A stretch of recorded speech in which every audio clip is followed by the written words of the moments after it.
مفتی طارق مسعود special. بسم اللہ الرحمن الرحیم۔ وطر پڑھنے کا سنت طریقہ کیا ہے؟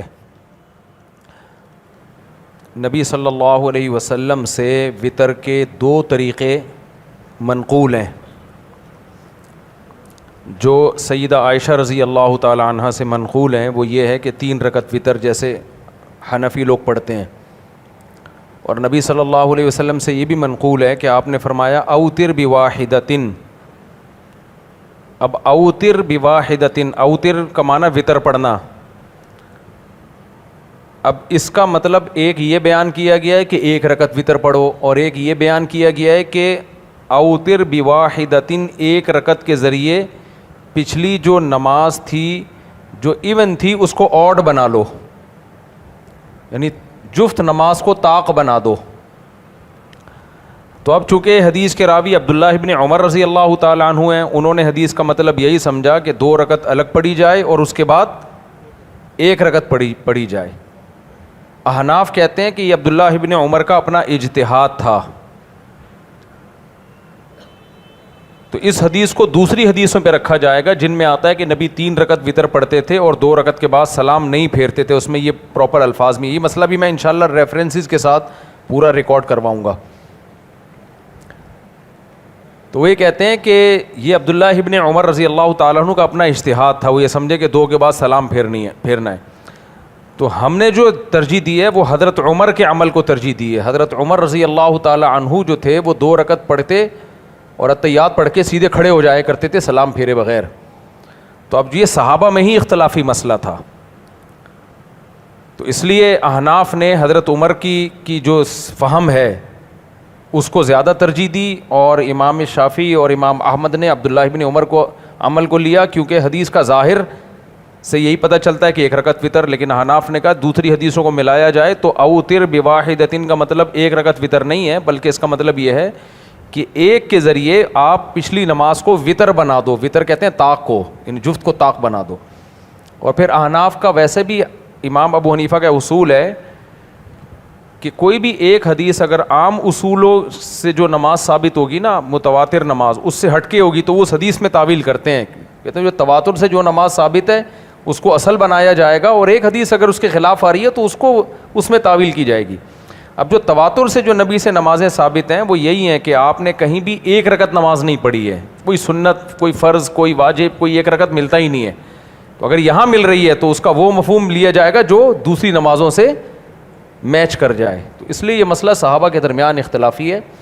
جب صحابہ میں اختلافی ہو گیا تو اس میں شدت جائز نہیں ہے۔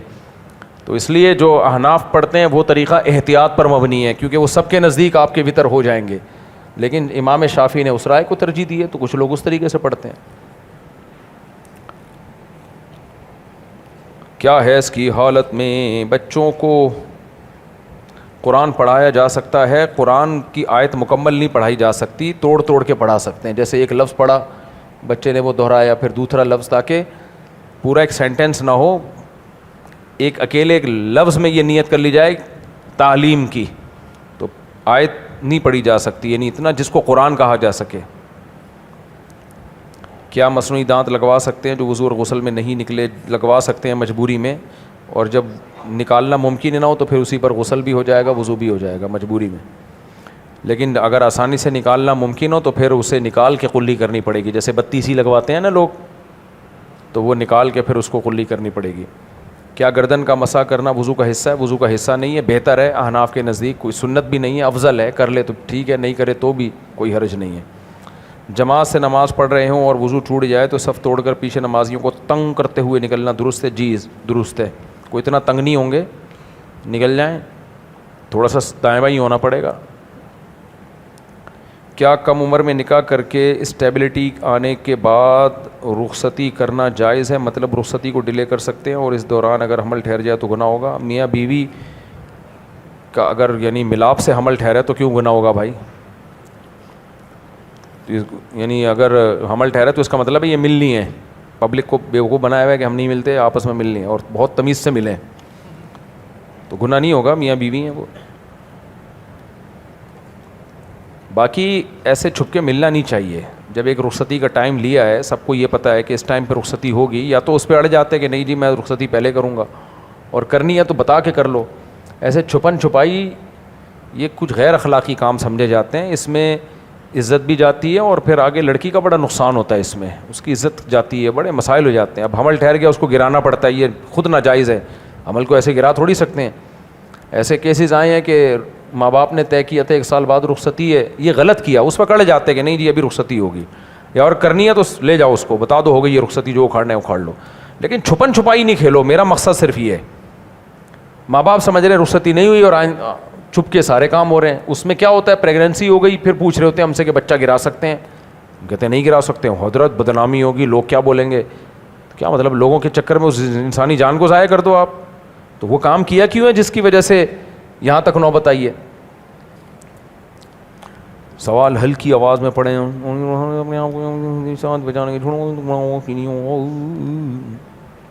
اگر آپ مظلوم اور آپ کو پتہ ہے کہ میں سچ بولوں گا تو اور زیادہ ظلم ہوگا میرے اوپر, اور زیادہ ظلم ہوگا, ظالم اس سچ کا ناجائز فائدہ اٹھائے گا, تو پھر ظلم سے بچنے کے لیے بات کو گھمایا جا سکتا ہے.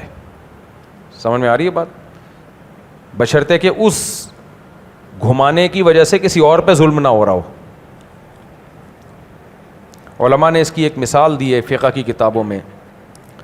دیکھو کوئی شخص بادشاہ کے سامنے اقرار کر لے, جج کے سامنے اقرار کر لے کہ میں نے زنا کیا ہے, اور 4 مختلف مجلسوں میں 4 دفعہ اقرار کرے, تو شریعت میں حکم یہ ہے کہ اس کو کوڑے مارے جائیں. اب علماء نے لکھا ہے کسی علاقے میں کوئی ظالم جج آ گیا, بادشاہ آ گیا, وہ بلا کے پوچھ رہا ہے بتا تو نے زنا کیا ہے کہ نہیں کیا. اس کو پتہ تھا آپ نے کیا ہے, آپ سے خود بلا کے پوچھ رہا ہے تاکہ آپ اقرار کرو, کوڑے لگائے. تو ایسے موقع پہ آپ بول سکتے ہو کہ نہیں کیا. وجہ اس کی ہے کہ تمہیں یہ اتھارٹی دی کس نے کہ تم ہم سے بلا کے پوچھو کہ ہم نے کیا کیا کیا ہے ماضی میں. سمجھ میں آ رہی ہے بات. تو یہ ناجائز سزا ہوگی نا بھائی. وہ تو 4 گواہ ہوں, یہ خود انسان کے دل میں خیال آئے, تو شریعت نے اس کو مجبور تھوڑی کیا جا کے اپنے کوڑے مروائے. شریعت نے تو کہا ہے, ترغیب دی ہے, بھائی چھپا دی اللہ نے تو تم بھی کیا کرو, اس کو چھپاؤ. اب وہ اپنے اختیار کا ناجائز فائدہ اٹھا رہا ہے, آ کے آپ سے اگلوا رہا ہے, بتا کیا کہ نہیں کیا. آپ کو سچ کا وہ تھا, بیان سنے میں تو سچ بولنا فرض ہے. آپ نے سچ بولا, اس نے کہا اس کو لے کے جاؤ, دوبارہ لے کے آؤ, بتا کیا کہ نہیں. 4 دفعہ اقرار کروا کے لے جا, اس کو لگا دو. تو بھائی یہ آپ کو اتھارٹی دی کس نے ہے کہ آپ لوگوں سے خود اگلوائیں. تو خود آ کے کوئی گواہی دے دے اپنے بارے میں, یا کوئی دوسرا گواہی دے تو ٹھیک ہے. آپ کو تھوڑی ہے کہ آپ جا کے لوگوں سے ان کے گناہ اگلواتے رہیں.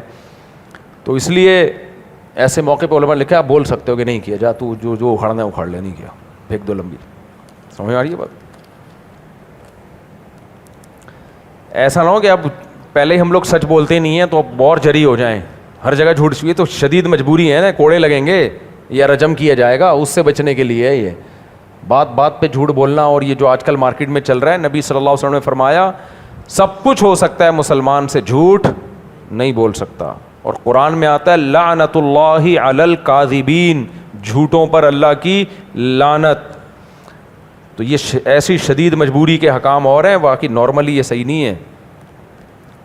میری والدہ کے سوال ہے کہ وہ حج یا عمرے, آہستہ بولا تھا, آہستہ پڑھنا غلطی سے, گھر میں پڑی جائے یا پھر جب حج کے لیے جائیں نا حرم میں, تو پھر جو مسافر بن کے عورتیں جاتی ہیں ان کے لیے فضیلت یہی ہے کہ وہ حرم میں نماز پڑھیں. جو مسافر عورتیں جو وہیں رہتی ہیں ان کے لیے تو یہی ہے کہ گھر میں پڑھیں, کیونکہ نبی صلی اللہ علیہ وسلم نے مسجد نبوی میں جو نبی کی اقتداء میں نمازیں پڑھتی تھیں صحابیہ, ان کو کہا کہ آپ گھر میں نماز پڑھو. گھر میں پڑھنا مسجد میں پڑھنے سے بہتر ہے. تو جو مدینہ میں رہتی ہیں یا حرم میں رہتی ہیں خواتین, ان کے لیے تو یہی ہے کہ وہ گھر میں پڑھیں. لیکن جو سفر کر کے یہاں سے جائیں, حج عمرہ کبھی کبھار ان کو نصیب ہو, تو پھر حرم کی فضیلت حاصل کرنے کے لیے وہ حرم میں نماز پڑھ سکتی ہیں, لیکن پردے کی مکمل پابندی ہو. خانہ کعبہ میں پڑھنا سی, اور پھر گھر میں خانہ کعبہ میں چند نمازیں پڑھ لیں, پھر باقی گھر میں ہی پڑھیں, ہوٹل میں پڑھیں.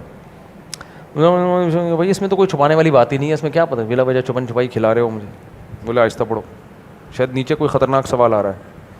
مفتی صاحب یہ لگ رہا ہے تھوڑا سا خطرناک ہے, تھوڑا ڈینجرس لگ رہا ہے, چھپانے والا ہے. پیشاب کا خطرہ میں سمجھ گئے نا, پیشاب کا خطرہ. محسوس ہو اور نہیں ہو تو پھر اس میں وضو ٹوٹے گا. محسوس ہونے سے نہیں ٹوٹتا. وہمیوں کو ہر وقت محسوس ہوتا ہے کہ پیشاب نکل رہا ہے, ہوا نکل رہی ہے. ان کی حس بہت بڑی بھی ہوتی ہے. اس لیے یہ مسئلہ حدیث میں صراحتاً ہے کہ جب تک 100% وضو ٹوٹنے کا یقین نہ ہو, اتنا کہ قسم اٹھا کے بول سکو, جس کی فقہاء نے تفسیر بیان کی ہے کہ اللہ کی قسم پیشاب کا قطرہ نکلا ہے, اللہ کی قسم ہوا خارج ہوئی ہے, اتنا جب تک یقین نہیں ہوگا وضو نہیں ٹوٹے گا. شک اور وہم سے نہیں ٹوٹتا. بعض لوگ کہتے ہیں اب ہم پتہ نہیں قسم اٹھا سکتے ہیں کہ نہیں اٹھا سکتے, تو اس کا مطلب نہیں اٹھا سکتے, اس کا مطلب آپ کو یقین نہیں ہے, تو اس لیے ایسی صورت میں وضو نہیں ٹوٹے گا. متفق بیان کی جو بنا دیے کہ آپ کیا لکھا ہوا ہے یار, آپ نے یہاں بیان میں متقی کی ڈیفینیشن بیان کی جو ایمان لائے اور حرام سے بچے. آپ نے کہا کہ علماء سے پوچھو کیا حلال ہے اور کیا حرام. آگے خطرناک سوال ہے, سے بچا نہیں جاتا تو وہ بھی حرام ہے. بھائی یہ جو کام ہے نا, اس میں تو سب لوگ پوچھتے ہیں, ایسے چھپائے پتہ نہیں کس بات پہ, اتنا نیک بننے کی کیا ضرورت ہے یار, یہ تو سب کامن مسئلہ ہے, لوگ پوچھ رہے ہوتے ہیں. تو انہوں نے پوچھا ہے مسئلہ کہ یہ جو لڑکے ہاتھ سے خواہش پوری کرتے ہیں جائز ہے یا نہیں, حرام ہے, ناجائز ہے. اللہ تعالیٰ نے قرآن میں صاف کہہ دیا الا علی ازواجہم او ما ملکت ایمانہم, بیوی کے سوا خواہش پوری کرنے کا کوئی راستہ آپ کے پاس نہیں ہے. اچھا, ڈاکٹر تصویر کے ایک رخ کو دیکھتا ہے, شریعت تصویر کے تمام رخوں کو دیکھتی ہے. ڈاکٹر کہہ دے گا بھائی ریلیکس ہونے کے لیے کر لو وغیرہ وغیرہ, ہو جائے گا وغیرہ. بھائی اس کے دو نقصان ہوں گے, ایک سوسائٹی کو, ایک آپ کی باڈی کو. ڈاکٹر نا ہر چیز کو مادی اعتبار سے دیکھ رہے ہوتے ہیں.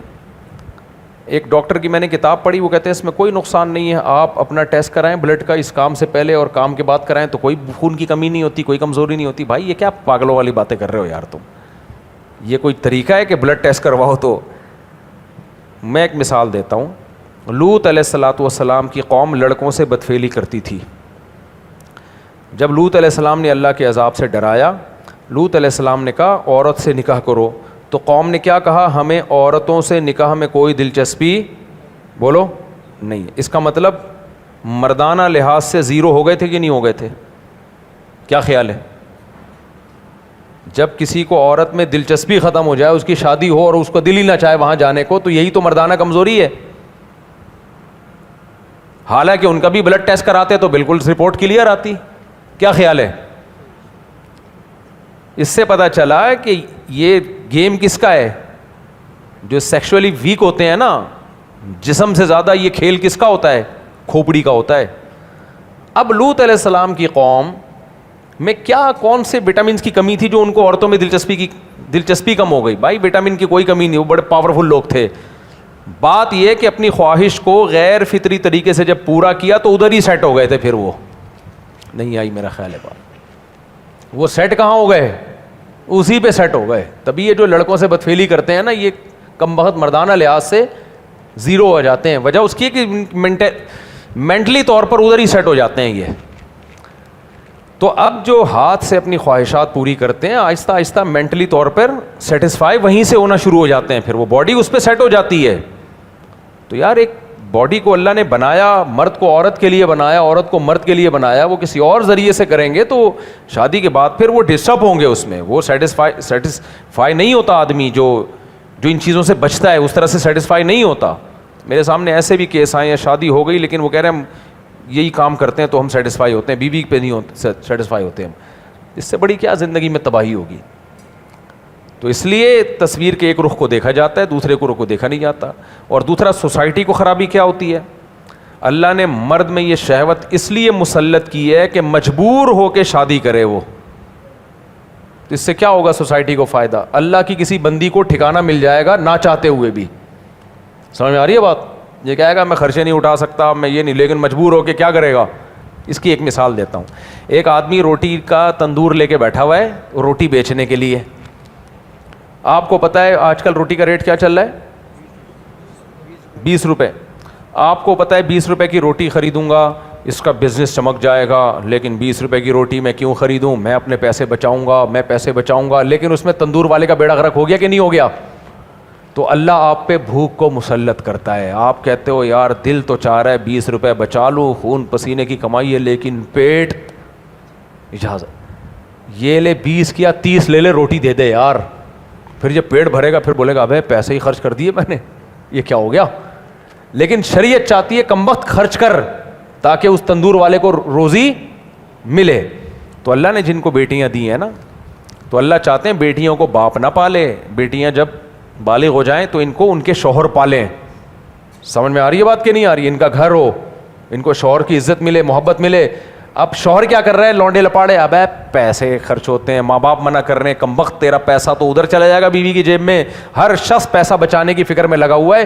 اللہ نے مرد پہ شہوت اتنی مسلط کر دی اور سارے راستے شہوت پوری کرنے کے بند کر دیے, نہ چاہتے ہوئے بھی کیا کرے گا, شادی کرے گا. کیونکہ راتوں کی نیندیں اڑیں گی, دماغ خراب ہوگا, جیسے ہو رہا ہوتا ہے کماروں کا, سڑے ہوئے دماغوں کا, سڑیل لوگوں کا. تو وہ نہ چاہتے ہوئے کیا کرے گا, ابا کر دو, بلیک کلر کی ایک کر دے ابا, کوئی بات نہیں, آڑی ترچھی ایک کر دے, تو وہ کہے گا ابا بس کر دو.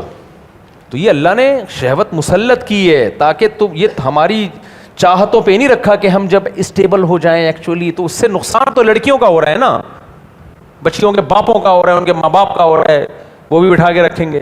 تو اس لیے اللہ نے, فطرت یہ چاہتی نہیں ہے کہ اس میں انسانوں کو دخل اندازی کا موقع دیا جائے. فطرت چاہتی ہے مسلط کرو, کم وقتوں کرو شادی ہے, تمہاری ایسی کی تیسی. اور یہ اللہ تعالیٰ یہ مانتے نہیں ہمارے فلسفے نا کہ ایکچولی ابھی ایجوکیشن, ایکچولی اللہ کہتے ہیں نیچر سب سے پہلے ہے, باقی سب چیزیں بعد میں. تو اس لیے یہ اب آپ نے ہاتھ سے لگا دیا لونڈے لپاڑے کو, تو وہ تو شادی 90 سال میں بھی جا کے نہیں کرے گا, وہ ادھر سے پورا ہو جاتا ہے اس کا حساب کتاب, تو وہ کیا کرے گا جا کے. تبھی تو دیکھو 40 سال کے بڈھے ہو گئے, پتہ نہیں آدمی, ہم کہتے ہیں یار تم کم وقتوں برداشت کیسے کر رہے ہو تم, ہمیں کیا پتا ہوتا کس طرح سے برداشت کر رہے ہیں پھر یہ, تو وہ کہیں اور سیٹ ہو گئے. ایسے لوگوں پھر میں کہتا ہوں ادھر ہی سیٹ رہو, کیا ضرورت ہے, اب ادھر ہی رہو, اب ادھر آنے کی ضرورت نہیں ہے, اسی پہ سیٹ ہو جاؤ. اس لیے میرے بھائی سے اب السلام علیکم, جمعے کے 2 فرض سے پہلے ظہر کی فرض پڑھ سکتے ہیں. ظہر کے فرض جائز نہیں ہے جمعے کے دن, اگر قضا ہو گئے ہیں تو پھر تو ٹھیک ہے, ادروائز نہیں پڑھ سکتے. 1 منٹ یہ پرچے مکمل کر دوں پھر. ہمارے کرکٹر پر اعتراض کیا جا رہا ہے کہ یہ لوگ شادی سے پہلے اچھی کرکٹ کھیلتے تھے لیکن بعد میں پرفارمنس نہیں دے رہے, ان کو شادی نہیں کرنی چاہیے تھی. یہ بہت سارے کرکٹر پہ سوال ہوتا ہے. انضمام الحق جو تھا نا, جب کما رہا تھا تو بہت تیز بھاگتا تھا, شادی ہو کے کہتے ہیں رن آؤٹ ہونا شروع ہو گیا, وہ مشہور تھا.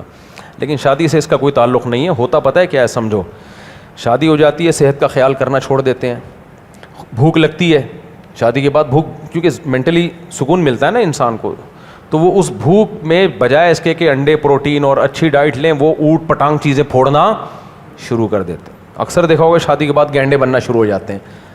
تو فطرت تو ان کو صحت اچھی کر رہی ہوتی ہے, بھوک لگا کے, سکون دے کے کہ اب اچھی چیزیں کھاؤ, وہ اچھی کے بجائے بریانیاں پھوڑیں گے. پھر بیگم کے ساتھ جا رہے ہیں ادھر ہوٹلوں پہ کھانا کھا رہے ہیں, رات کو دیر سے گھر آ رہے ہیں, وہ بیڑا غرق کر دیتے ہیں. وہ پھر ایسی جگہوں سے چیزیں نکلنا شروع ہو جاتی ہیں جو قدرت نے بنائی نہیں ہے. وہ چیزیں یہاں سے ایک کولا ادھر کو جا رہا ہے, دوسرا کولا ادھر کو نکل گیا, دونوں کے سائز میں بھی فرق آ گیا کولوں کے, اور توند ادھر سے, عجیب سے. دیکھو شادی کے بعد حال کیا ہوتا ہے. تو وہ فطرت تو آپ کی صحت اچھا کرنا چاہتی ہے. دیکھو چہرے پہ رونق کیسے آ جاتی ہے شادی کے بعد.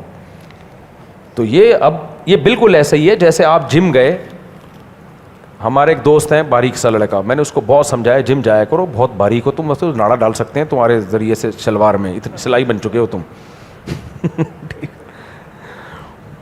میرا بھانجا ہی ہے, اسی کی بات کروں, بہت باریک سا ہے نا, آپ نے دیکھا ہوگا. تو میں نے کہا تم روز بروز اور باریک ہوتے جا رہے ہو, تو جم جاؤ, تھوڑا ویٹ شیٹ اٹھاؤ. تو اس نے کہا ٹھیک ہے میں جاتا ہوں. تو میں نے اس کو بولا کہ جم جانے کے بعد اگر پراٹھے ہی کھانے ہیں, برگر کھانے, پھر مت جاؤ. کیونکہ ہوتا یہ ہے کہ جب جم جاتے ہیں بھوک ڈبل ہو جاتی ہے, پھر جو کھائیں گے وہ باڈی کو ٹھا کر کے لگے گا. اب آپ نے برگر اور پیزے پھوڑنا شروع کر دیے, پھر تو غلط قسم کا فیٹ آ جائے گا نا باڈی میں. میں نے کہا گینڈے جیسے موٹے ہو جاؤ گے, اس سے بہتر پہلے ڈائٹ پلان بناؤ پھر جاؤ, کھانا کیا ہے. تو یہی ہوتا ہے کہ اب یہ تو نہیں کہیں گے کہ جم جا کے آدمی ٹھوس ہو جاتا ہے, موٹا ہو جاتا ہے. نہیں بھائی, جم جانے سے تو صحت بنتی ہے, لیکن اس کے بعد آپ کھا کیا رہے ہیں. اس طرح شادی کرنا تو فطرت ہے بھائی, اس سے تو صحت بنتی ہے. اور زیادہ فریش ہو جاتا ہے آدمی. لیکن مصیبت شادی شدہ لوگوں کے ساتھ ہے کہ شادی کے بعد یہ ٹھوس ہو جاتے ہیں اور پھر کھاتے لیٹ کھانا شادیوں میں, اور جب بھوک ڈبل ہو جاتی ہے تو غلط چیزیں کھا رہے ہوتے ہیں, تو یہ اپنا نقصان ہے ان کا. تو اس لیے اس میں شادی کو برا مت کہیں, اپنی خوراک کو برا کہیں.